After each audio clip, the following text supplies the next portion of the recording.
sen buncha shirin, so'zlaring shuncha shirin. Erkatoyim, yuzi hoyim, qizalog'im. Kulsang unda shirin, kulgingda bol yashirin. Qani jonim, mani jonim, qizalog'im. Hayotimda chirog'im, ko'zim nuri qarog'im. Yuragimda mador, yaxshiyam sen bor, qizalog'im. Ikki nurli yanog'im, so'zi shirin qaymog'im. Dilim senga xumor, yaxshiyam sen bor, qizalog'im.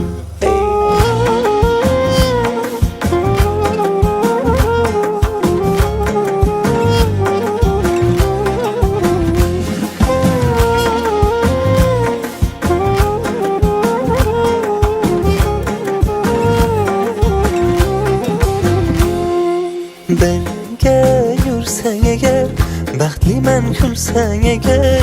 So'zi bolim, gul jamolim, qizalog'im.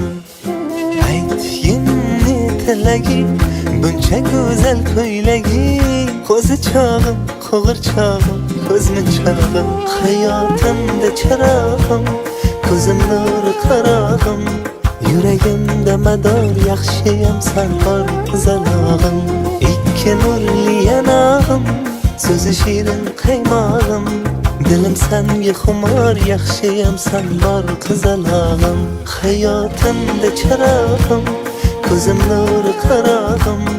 Yuragimda mador, yaxshiyam sen bor, qizalog'im.